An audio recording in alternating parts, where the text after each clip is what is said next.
하나님의 말씀이 우리 인간에 대해서 냉철하게 그리고 명확하게 측정해 주고 있습니다. 인간이 어떤 존재인지.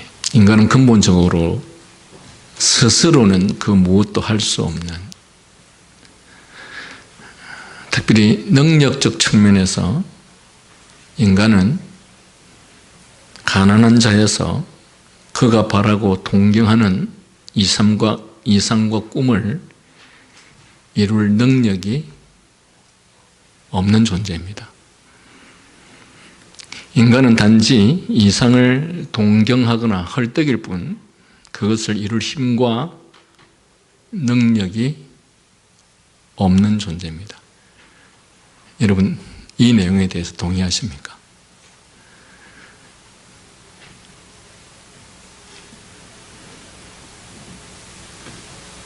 동의하십니까? 동의하신다고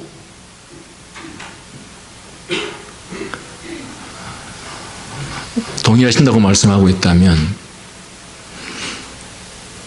이 세상에서 살아가기가 참 힘든 사람일 것입니다.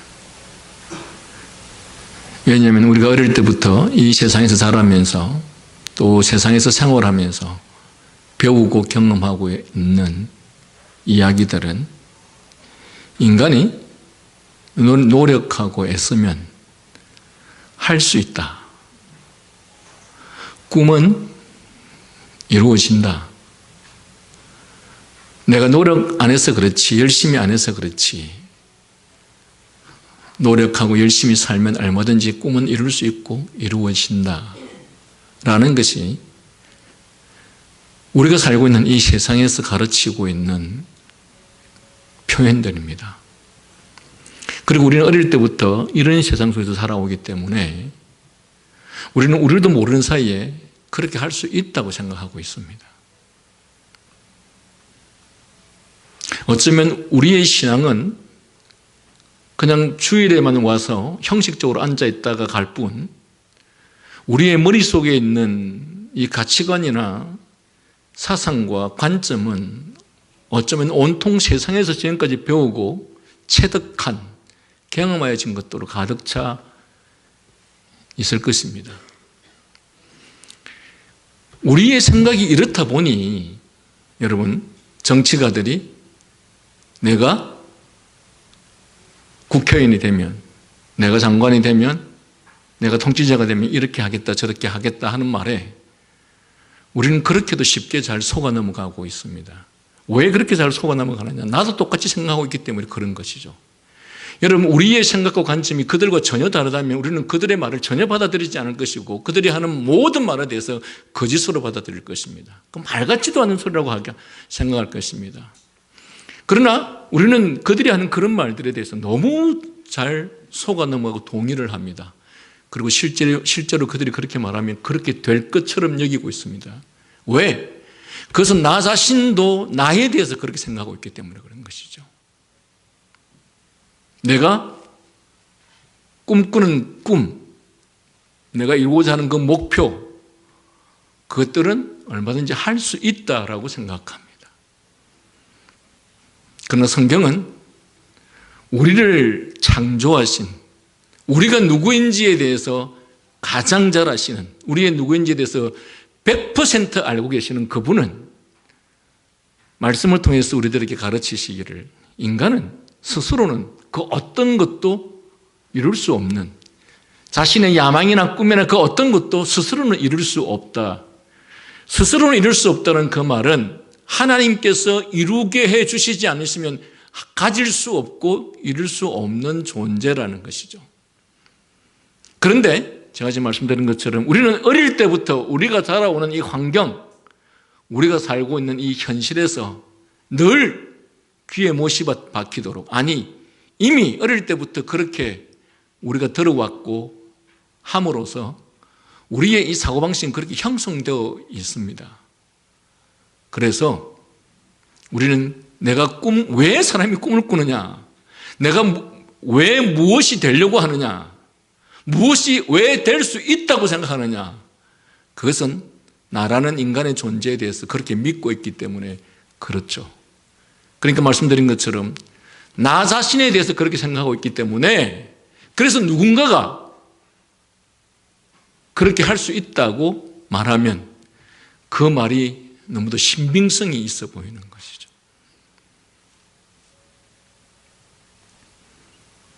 맞습니까? 저는 그래서 제가 조금 전에 첫 번째 질문을 했지만, 여러분들이 나는 그렇게 생각하지 않는다라고 만약에 말을 한다면 저는 어쩌면 한 99% 정도는 거짓말일 거라는 생각을 합니다. 왜? 평생을 그렇게 살아왔는데, 그리고 평생 우리가 그렇게 믿고 살아왔는데 지금에 와서 그렇지 않다고 말하는 이것이 어쩌면 너무도 논리적 모순 아니겠습니까? 그럼 여러분 곰곰이 생각해 보십시오. 하나님께서 우리에게 그렇게 되도록 해 주시지 않으시면 인간은 할 수 없습니다. 하나님께서 그런 환경을 주시거나 그런 건강을 주시거나 그런 일들이 실제로 이룰 수 있도록 그 결실과 결말을 이루어 주시지 않으시면 우리는 그 무엇도 할 수 없습니다. 제가 자주 예를 들지 않습니까? 농부 이야기를 자주 예를 들지 않습니까? 농부가 열심히 일하는 것조차도 하나님께서 그에게 건강을 주셨기 때문에 일할 수 있는 것이고, 열심히 땀을 흘릴 수 있는 것도 건강을 주셨기 때문에 할 수 있습니다. 또 설령 자신이 건강하다 할지라도 가족 중에 누군가가 중환자실에 누워있거나 가족 중에 누군가가 큰 사고를 당해서 내가 그를 돌보지 않으면 안 되는 그런 상황 속에 있으면 내가 몸이 건강한들 어떻게 내가 농사를 지을 수 있습니까? 그리고 내가 아무리 건강하고 그리고 나에게 주어진 가족적 환경이 아무리 편안하다 할지라도 하늘에서 비를 내려주시지 않으시면 곡식은 익을 수가 없습니다. 적당한 때에 하나님께서 공기와 비와 그 모든 것들을 다 채워주시고 그리고 그 곡식들이 열매를 맺게 하셨다 할지라도 우리가 얼마 있지 않으면 수확을 해야 될 상황 속에서 태풍이 불어버리면 싹 다 날아가 버립니다. 여러분, 태풍이 얼마나 무서운지 잘 모르시죠? 저는 바닷가에 살았어. 너무 잘 알고 있습니다. 어느 날 친구 집에 잤습니다. 그때 87년에 태풍 셀마가 불었는데 아침에 일어나니까 걔 집 마당에 이 강대상보다 큰 바위가 마당에 올라와 있었습니다. 걔 집이 바로 바닷가에서 한 50m밖에 안 떨어진 곳이었거든요. 제가 그걸 보고 충격을 받았는데 그날 친구가 아침을 먹고 집에 와서 와보니 저희 매형이 멍게 양식을 축구 경기장 한 3배, 4배 정도의 양식을 하고 있었습니다. 멍게가 이 보통 5m 이 밧줄에 한 1000개 정도가 열립니다. 그 1000개 정도를 들어 얹으려고 하면 우리 같은 이 장사들이 5, 6명이 있어야 들어 올릴 수 있습니다. 그런데 그날 집으로 돌아가 보니 저희 매형 멍게 양식장이 완전히 다 망해버렸어요. 태풍이 불어서 그 무거운 멍게 양식장을, 여러분은 혹시 외도 가보셨는지 모르겠습니다. 외도 맞은편에 서이말 등대라고 했는데 그 산에다가 이 멍게를 돌돌돌 몰아서 파도가 다 산에 던져버렸습니다. 온 산에 붉은 멍게가 난리였습니다. 여러분, 인간이 무엇을 할 수 있다고 생각하십니까? 우리가 생각하는 그 무엇이 되어지니까 그것이 내 힘과 능력으로 되는 줄로 착각을 하는 것이죠. 그러나 사실은 그 모든 것이 하나님께서 이루어 주셨기 때문에 가능했던 것이지 우리 스스로 행할 수 있는 것은 아무것도 없습니다. 그래서 우리는 착각하지 않아야 됩니다. 그래서 하나님 앞에서 가장 무서운 범죄가 뭐냐면 교만입니다. 하나님의 도움과 은혜 없이 우리 스스로 무엇인가 할 수 있다고, 그것이 어떤 업적이든 아니면 내가 선하게 살거나 도덕적으로 살았다라고 하는 이것조차도 우리 스스로는 할 수 없는, 왜? 우리가 늘 말씀을 배우지 않습니까? 만물보다 부패한 것이 인간의 마음이고 인간은 전적으로 부패하고 타락했고 선을 행할 능력이 도무지 없고 인간의 마음의 생각의 계획이 항상 악한데 어떻게 이 인간에게서 선한 도덕적 삶이 나올 수 있고 의로운 삶이 나올 수 있습니까?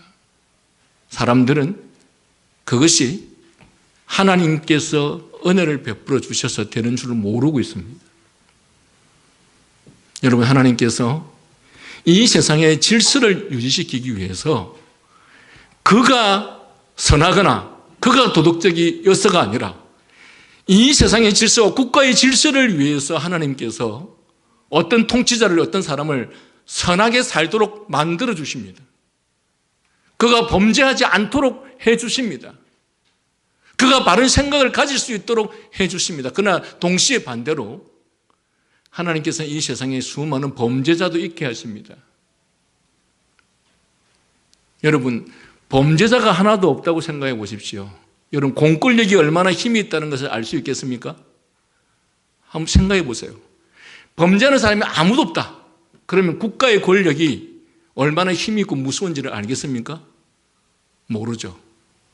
그런데 인간이 범죄를 하니까 이 범죄자를 아무도 손을 못 대는데 국가 권력이 그를 감옥에 집어넣으니까 아, 국가 권력이 무섭구나. 평화도 마찬가지입니다. 하나님께서 우리들에게 누군가에게 평화를 이룰 수 있도록 해 주시기 때문에 우리가 평화를 누릴 수 있는 것이지 그 스스로가 할 수 있는 것은 아무것도 없다는 것이죠. 왜 선악과를 이 세상에 두셨을까요? 선악과가 있지 않았다면 인간 위에 누군가가 존재한다는 사실을 인간은 까마득히 잊어버리는 것입니다. 여러분, 소득의 11조라고 하는 것이 우리가 구약적 측면에서 12지파 중에서 11지파가 한 지파를 위해서 사용하도록 하기 위해서 11조 개념을 두는 것도 사실이지만 그러나 그 영역만 있는 것이 아닙니다. 하나님께서 우리들에게 하나님 앞에 마땅히 바치라고 하는 그러한 것들이 하나도 없었다면 우리는 우리의 모든 수입이 나 스스로의 힘과 능력으로 말미암아 내 노력으로 말미암아 주어지는 결실하고 착각하고 살아갈 것입니다. 그런데 하나님께서 우리들에게 이러한 헌금에 대한 명령을 함으로 인해서 그것을 드릴 때마다 우리는 생각하게 되는 것이지 왜 내가 이것을 내고 있는 것이지? 하나님께서 이 모든 것이 하나님께로부터 왔다라고 하는 사실을 우리가 그런 행위를 함으로써 하나님의 은혜를 생각하게 되는 거예요. 예배도 마찬가지입니다. 하나님께서 이 일주일에 한 날을 정하여서 예배하는 날을 주시지 않았다면 우리는 이 세상에 하나님의 통치에 의해서 살아가게 되는지 아무도 모르고 살아갈 것입니다. 그러나 이 한 날을 하나님께서 정하셔서 예배케 함으로써 이 세상에 누구로 말미암아 통치가 이루어지고 우리는 그분 앞에서 어떤 자세로 살아야 할 것인가를 생각하게 되는 것이죠.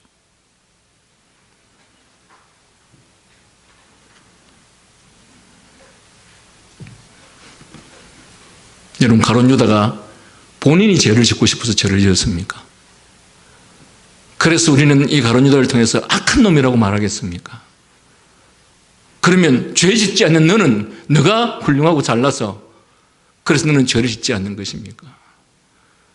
아닙니다. 인간은 하나님 앞에서 스스로 그 무엇도 할 수 없는 존재입니다. 이 전도서는 오늘 우리들에게 그것을 가르칩니다.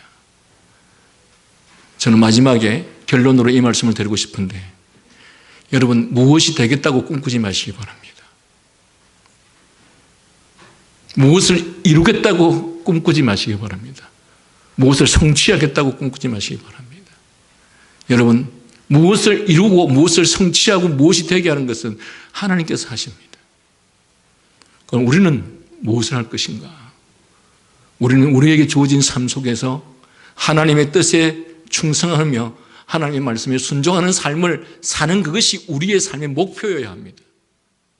우리가 그렇게 살아가다 보면 모든 것들을 이루시는 분이 하나님이신데 그분께서 필요하시면 우리에게 지위를 주실 수도 있고 부를 주실 수도 있고 우리들에게 권력을 주실 수도 있습니다. 그런데 무엇이 되겠다고 우리가 목표를 정하면 그는 스스로가 하나님이 되겠다고 하는 것입니다. 왜? 인간이 하나님이 하실 수 있는 그 영역을 인간이 할 수 있습니까? 없습니다. 무엇을 우리가 할 수가 있는 것이죠?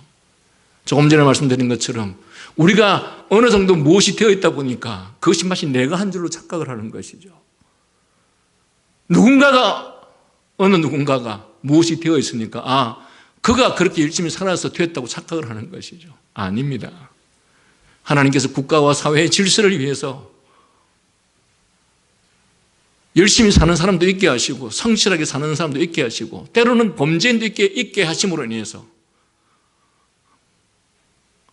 국가의 질서와 권위를 이루도록 하시기 위해서 하시는 것이지 그것이 우리 개인의 의지와 노력으로 말미암아 주어지는 것이 아니라는 것이죠.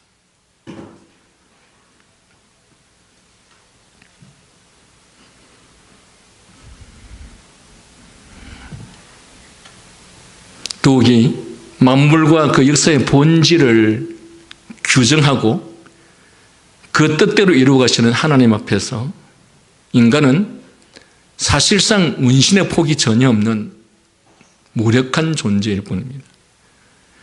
그런데도 감히 우리는 하나님 앞에서 하나님을 의식하지 않고 하나님의 주권을 인정하지 않고 하나님과 다투어서 내 뜻을 실현하겠다는 생각을 품는 것이 얼마나 어리석인 것인지 모른다라는 것입니다.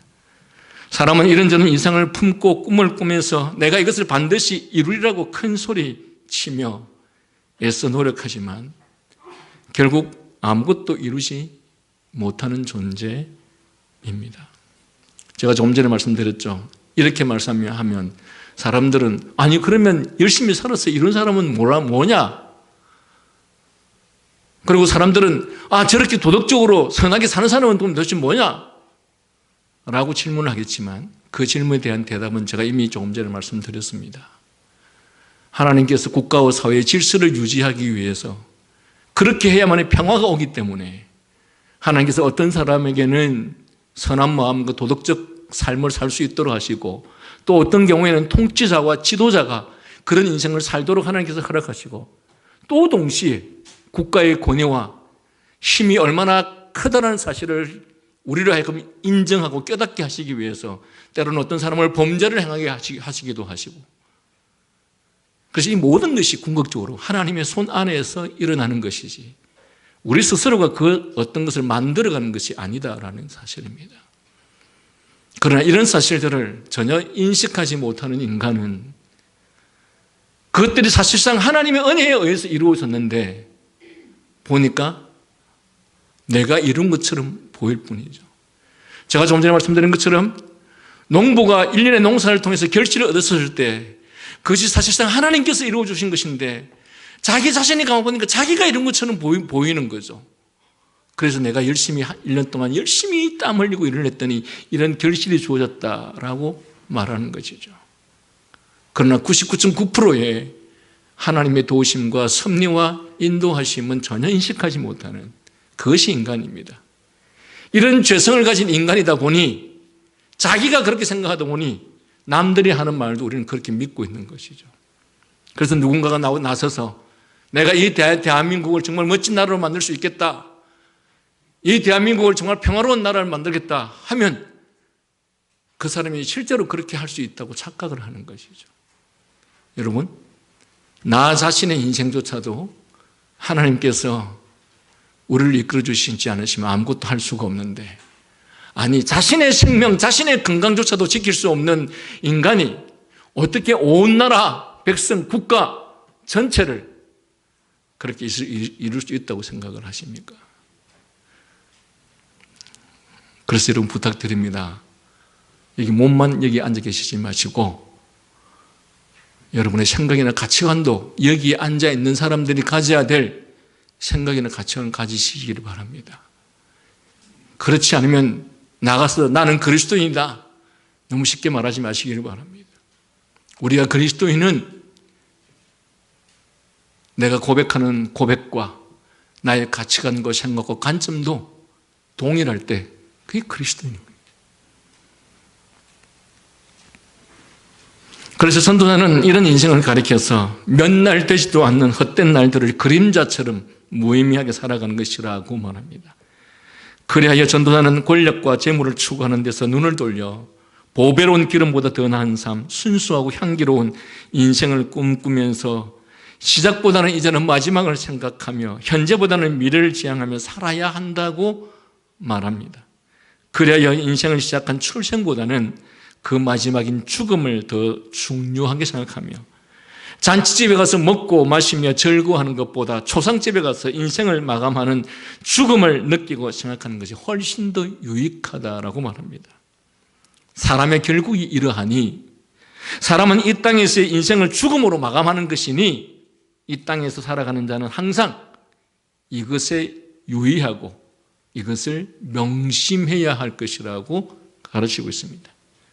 그래서 그는 먹고 마시며 즐거워하는 웃음보다는 슬퍼하는 것이 오히려 유익한 것은 얼굴에 근심함으로써 그 근심하는 것으로서 마음의 유익을 얻기 때문이다. 즉 더 중요하고 근본적인 데서 유익을 얻기 때문이라고 말씀하고 있습니다. 여러분, 제가 지난주에 말씀을 드렸죠. 우리가 멋진 곳에 가서 맛있는 음식을 먹고 멋진 곳에 가서 구경을 하고 비싼 차를 사고 비싼 옷을 입고 돈을 많이 쓰면서 그래서 그것들에 대한 기쁨과 즐거움을 가지고 다른 사람들에게 자랑을 해보십시오. 그것이 다른 사람에게 무슨 유익을 주는가? 그리고 그것이 당신 자신에게는 무슨 유익을 주는가요?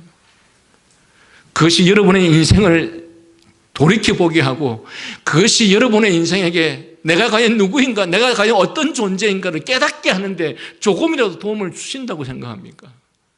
아닙니다. 인간이라는 존재는 저로 말미암아 부패한 존재이기 때문에 풍요를 누리면 누릴수록 인간은 자기를 상실하게 되는, 자기를 인식하지 못하게 되는 것이 인간입니다. 반대로 우리에게 고난, 슬픔, 아픔, 시련 이런 것들이 옴으로 말미암아서 인간은 비로소 나 자신이 누구인지에 대해서 인식하게 되어 있습니다. 그래서 결혼집에 가기보다는 초상집에 가라고 하는 것이에요. 출생보다는 죽음을 앞둔 사람한테 가라는 것입니다. 왜? 슬픔은, 고통은 마음의 양약이 되기 때문에 그렇다는 것입니다. 그래서 여러분, 노는 사람들하고 어울리지 마세요. 여러분에게 그 어떤 유익도 주지 못할 것입니다. 놀고 먹고 즐기는 사람들하고 인생을 살아보십시오. 그것이 여러분에게 여러분이 천국에 이르는 것에 구원을 향해서 가는 것에 무슨 유익과 도움이 될 수 있는 것인지.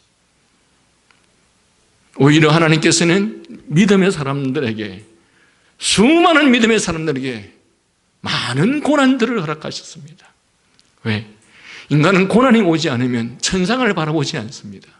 인간은 고난이 다가오지 않으면 하나님 나라를 명상하거나 묵상하지 않습니다. 인간에게 모든 것이 풍요하면 인간은 끊임없이 우리의 시선이 땅을 향해서 가게 되어 있습니다. 장차 죽어서 어떻게 될 줄도 모르고 온통 그 생각과 마음이 이 세상에 즐기는 것에 가 있는 것이죠. 그런데 그런 인간의 부패성을 갖고 있는 인간이 먹고 마시고 즐기는 사람들과 시간을 가질 때 그것이 그 사람에게 무슨 유익을 주겠느냐. 여러분 곁에 그런 사람들이 있으면 그런 사람들 어울리지 마시길 바랍니다.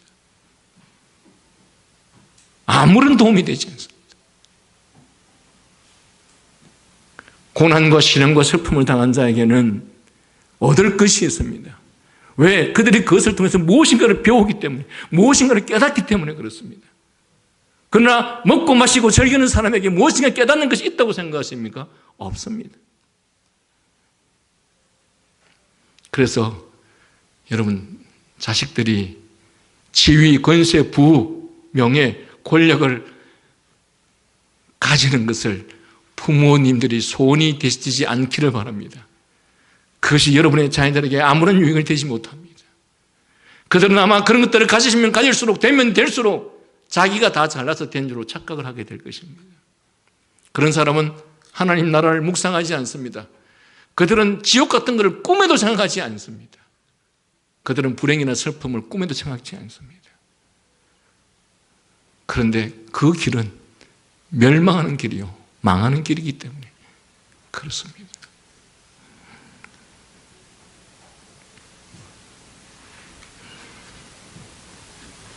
미련한 자의 마음은 연락하는 집에 가 있어서 온통 먹고 마시며 떠들고 즐기는 생각으로 가득하다고 성경은 말합니다.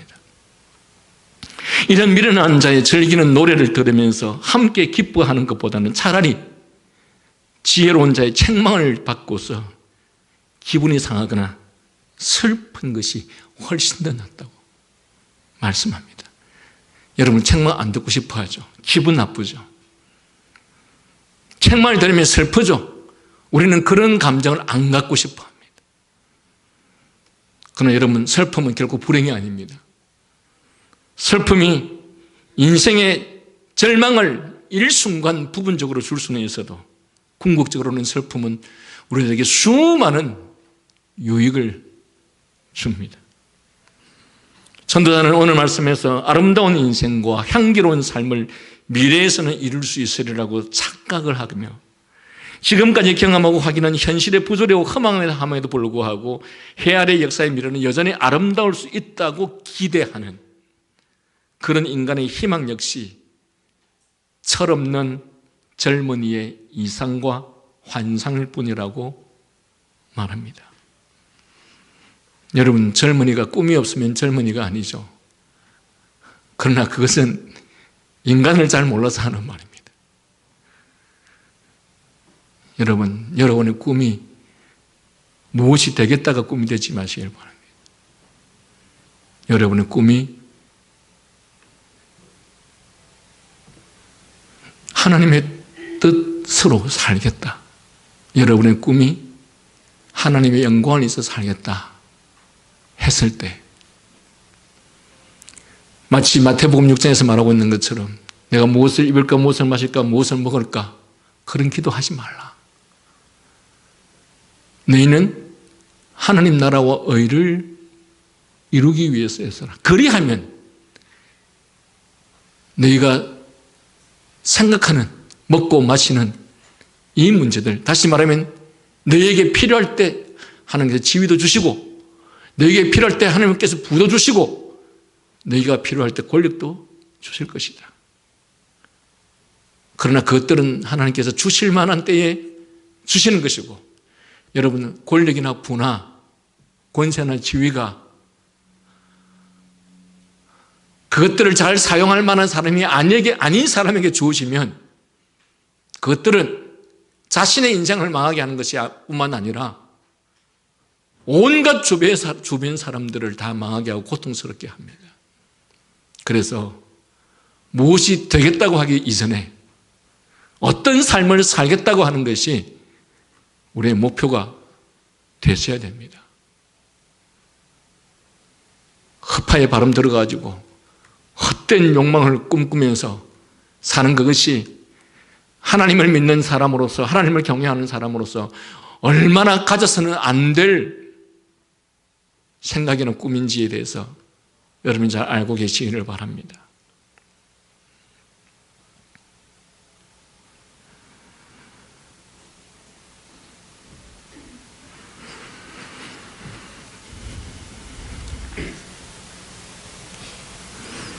왜 보다 나은 미래에 대한 우리의 기대와 노력은 결국 환멸로 끝날 수밖에 없는가? 전도자는 그 첫째 이유에 대해서 이상을 품고 미래를 바라보며 살아가는 자에게 닥치는 냉엄한 현실에 대해서 이렇게 말씀하고 있습니다.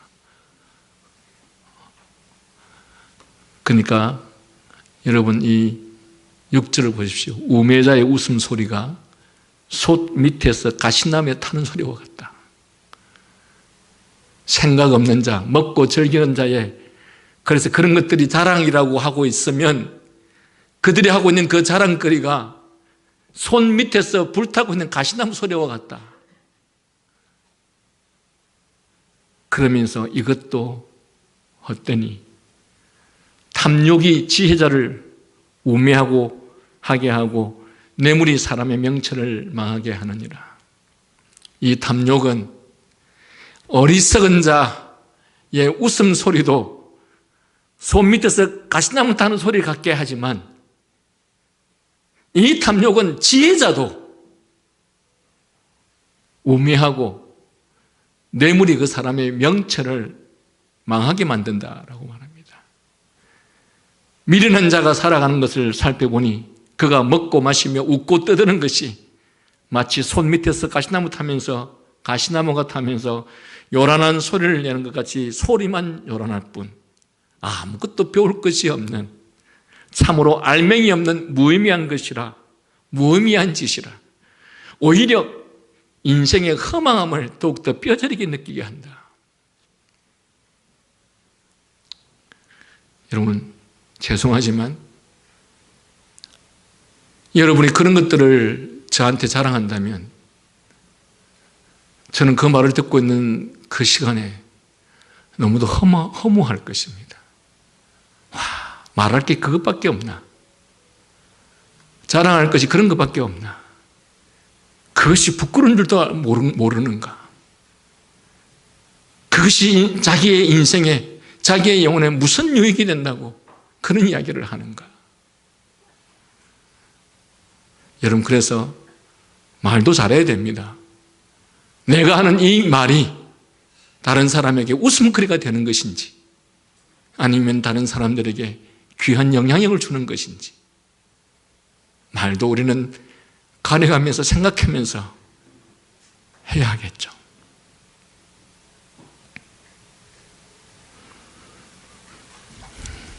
여러분, 이 우매자가 그렇다면 지혜자는 별 다른가? 라고 오늘 본문에서 말하고 있습니다. 탐욕이 지혜자를 우매하게 만든다고 말씀하고 있습니다. 이 말은 지혜자, 곧 인생이 무엇이며 어떻게 살아야 하는지 아는 식자, 많이 배운 자도 이 권력의 탄압과 위세 앞에서 꼼짝 못하고 시키는 대로 굴종하며 남의 것 빼앗아 먹는 것에 맛을 들이면 제정신을 잃고서 시정잡배나 다름없이 살아가게 된다는 그런 말씀입니다. 여러분, 요즘 법관들이 얼마나 뇌물을 많이 먹고 또한 요즘 법관들이 돈을 먹고 얼마나 판결을 잘못하게 하는 경우들이 많이 있습니까? 대개 이 법관들은 아마 대한민국에서 머리 제일 좋은 사람들 아닙니까? 공부를 잘해서 다 법관 된 사람들 아닙니까? 근데 그렇게 지혜가 주어졌으면 그 지혜를 가지고 좋은 일에 써야 되는데 뭐 하고 있다는 것입니까? 권력자의 뇌물을 받아먹고 이 우매한 자가 하는 행동과 똑같은 행동을 하고 산다라는 뜻인 것이죠. 지혜자도 이렇듯 현실의 어려움에 부딪히면 권력의 탄압에 굴복하거나 아니면 자기 안에서 생기는 탐욕에 사로잡히면 미련한 자와 다름없이 행동하니 그런 측면에서 보니 지혜로운 자나 미련한 자나 결국 별로 다를 게 없구나 라는 뜻입니다. 지혜가 있으면 뭐합니까? 하나님께서 우리에게 지혜를 주셨을 때는 그 지혜를 가지고 미련하지 않는 사람들과는 달리 지혜롭게 살려고 지혜를 주셨는데 그런데 그 지혜로운 자, 지식을 가진 그 자조차도 권력 앞에서 굴종하고 돈이나 먹고 시정잡배처럼 아니 그럴 바에야 차라리 공부를 못하든지 그럴 바에야 차라리 좋은 대학에 가지를 말든지 그런 좋은 머리고 그런 좋은 학벌을 가진 자들이 하는 짓이라고는 시정잡배나 하는 것처럼 한다라는 것이죠. 이런 일이 매일 먹고 마시며 웃고 떠들면서 인생을 즐기고자 하는 미련한 자들에게서야 아예 기대조차 할 수 없는 일이지만 그러나 아름답고 명예로운 삶을 위하여 오늘보다는 내일을, 시작보다는 마지막을 생각하며 모든 어려움을 감수하고 진지하게 살아가고자 하는 지혜자도 보니까 실은 별다르지 않다는 슬픈 현실을 지금 이 전도자는 고백하고 있습니다. 권력의 위협과 억압 앞에서 옳고 바른 이상과 꿈과 원칙을 급하게 포기하고 굴종하는가 하면, 권력과 돈에 맞들이게 되면 스스로 나서서 비굴하게 아부하며 학문을 가지고 다른 사람에게 유익을 주기 위해서 학문을 공부해 놓고 그 학문을 가지고 다른 사람에게 아첨하는 그런 일들조차도 스슴지 않는 이 지식자들의 서글픈 모습을, 지식인임을 자처하는 학자와 지도자들의 변신을 우리는 심심치 않게 보고 있습니다. 이런 일들은 사실 멀리 다른 곳을 볼 필요도 없이 정권이 바뀔 때마다 이전 정권을 욕하던 다음 정권이 그가 욕하던 이전 정권 못지않게 타락하는 모습 속에서 우리는 이런 사실을 확인할 수 있습니다. 여러분, 권력자들이 시작할 때는 뭔가 이룰 수 있을 것처럼 말하죠. 그러나 인간이라는 존재가 하나님의 은혜가 함께하지 않으면, 인간이라는 존재는 권력을 갖고 부를 소유하고 하게 되면 반드시 부패하고 타락하게 되었습니다. 그래서 이전 정권을 남을 욕하던 그가 오히려 이전보다 더한 악을 행하고 더한 부패를 드러내는 것이, 그것이 인간이 갖고 있는 본성적 특성입니다. 여러분, 갖지 못했기 때문에 지금까지 하지 못했던 것이지, 그가 본성적으로 거룩한 사람이었고 어려운 사람이었기 때문에 그런 것은 아니라는 사실입니다. 제가 얼마 전에 제가 전도사 때 정말 무척 좋아하셨던 장로님의 소식을 들었는데, 그분이 지금 어디죠? 요양원에 계신다는 이야기를 들었습니다. 그 장로님의 권사님이 사실은 거의 하루도 빼놓지 않을 정도로 점심을 차려놓고 늘 저를 기다리시고 밥 먹으러 오라고 하셨던 장로님 내외분이었는데, 그 장로님께서 저한테 귀에 못이 박히도록 하신 말씀이 뭔지 아십니까? 전도사님은 나중이라도 변하지 마십시오. 저를 만날 때마다 하셨던 말씀입니다. 왜 그런 말씀을 하시느냐? 우리 목사님이 처음에는 안 그랬습니다. 그런데 지금 교인이 한 400~500명 되니까 목사님이 너무 많이 변했습니다. 그러면서 늘 저한테 전도사님은 절대로 변하지 마십시오 라는 말씀을 늘 하셨어요. 근데 제가 그때마다 장로님께 무슨 말씀을 드린지 아십니까? 장로님, 이 목사님은 변한 게 아닙니다. 원래 그런 사람이었습니다. 이전에는 교인도 많이 없었고 사례도 얼마 못 받고 없었기 때문에 그렇게 하고 싶어도 못했던 사람입니다. 그런데 이제 권력을 잡고 돈이 많이 생기고 교회가 커지고 마음대로 할 수 있는 환경이 되니까 이제는 그 안에 있던 이 본성이 발동하기 시작한 것이죠. 그런데 장로님의 눈에는 이분이 변한 것처럼 보이는 거예요. 조금 할 때는 안 그랬는데, 교회가 작을 때는 안 그랬는데 교회가 크니까 변했구나. 저는 그런 말씀하실 때마다 그랬습니다. 변한 게 아닙니다. 그러니까 원래 그런 분이었습니다. 제가 왜 이 말씀을 드리는지 아십니까? 권력자들이 자기가 권력을 갖기 전에는 힘이 없었던 사람들이었죠. 자기가 권력을 갖기 전에는 부를 마음대로 좌지우지하지 못했던 사람들이죠. 그러나 이제는 부도 가졌고 권력도 가졌고 자기를 넘볼 사람도 없고 자기를 어떻게 간섭할 사람도 없습니다.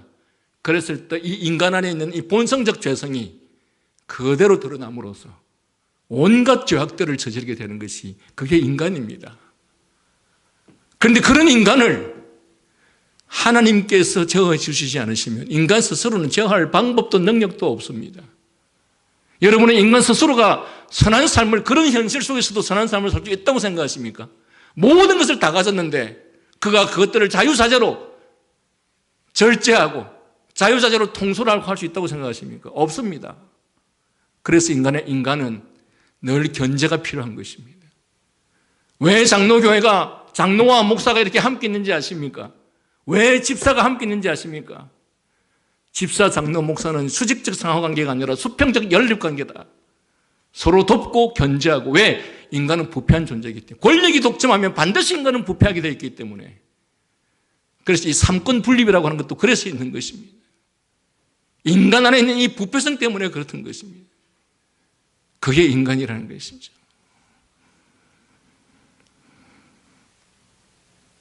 이런 일들을 보면 과연 인간은 소위 식자요, 지도자라고 하는 사람조차 그들이 입으로만 주장하는 그 고상한 이상을 끝까지 지켜낼 도덕성과 그런 이상을 현실 속에 실천할 능력이 있는지 의심하지 않을 수 없게 됩니다. 우리라고 다를 바가 있겠습니까? 다 마찬가지입니다. 인간은 그가 아무리 고상하고 아무리 아름다운 이상을 품고 지금은 이러하여도 장차는 다르리라고 희망을 가진다 하여도 그것을 끝까지 지키고 이루어낼 도덕적 능력을 가지고 있는 사람은 아무도 없습니다.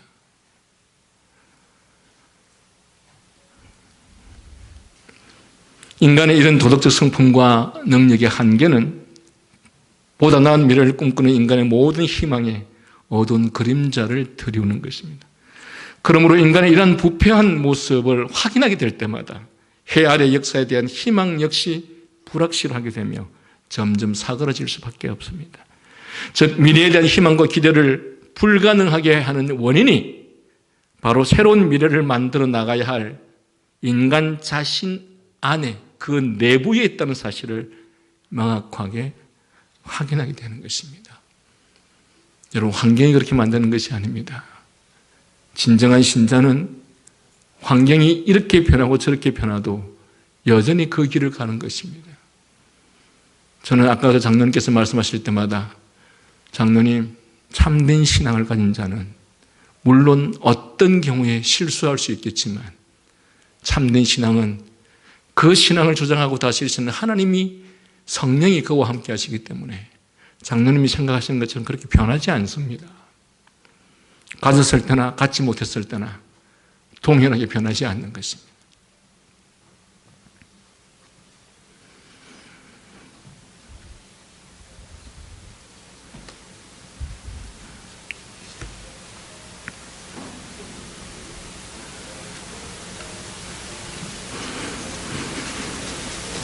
이러한 것은 단순히 능력의 한계가 아니라 적극적인 인간의 부패성을 인간 자신이 자기 안에 가지고 있다는 사실입니다. 바로 이것이 미래의 가능성을 좀먹으며 무너뜨리는 원인이며 그것이 다름 아닌 인간 자체 내에 있다는 것을 보게 되는데 바로 이것이 인간의 부패성, 부패한 성품입니다. 그러므로 보다 나은 미래에 대한 기대와 노력은 결국 환멸로 끝날 수 있는 밖에 없는 것인가? 아닙니다. 그것은 우리가 무엇이 되는가가 중요한 것이 아니라 어떻게 사는가가 중요한 것이 되어야 한다는 사실을 명심하는 사람이라면, 그렇다면 이러한 미래에 대한 기대와 노력은 결국 환멸로 끝나는 것이 되지 않을 수 있다라는 것입니다. 여러분, 우리의 삶의 목표와 마지막 종착지가 무엇이 되겠다는, 즉 지위와 권세와 명예, 부, 내가 어느 정도의 재산을 소유하겠다, 내가 어느 정도의 지위를 가지겠다, 어느 정도의 명예와 권세를 가지겠다 라고 한다면 결국 그 모든 기대와 노력은 환멸로 끝날 것입니다. 그러나 반대로 나의 영광을 위함이 아니라 하나님의 영광을 목적으로 삼고 매일의 삶 속에서 하나님의 뜻과 명령을 따르는 삶을 살 때 나머지는 하나님께서 이루어 주실 것이기 때문에, 그래서 우리의 노력과 기대가 한멸로 끝나지 않을 것입니다. 우리가 이런 목적 가운데서 이런 방법으로 산다면 우리의 미래가 결코 절망과 허망과 한멸이 아닌 기쁨과 평안으로 다가올 것입니다. 기대하고 있습니다.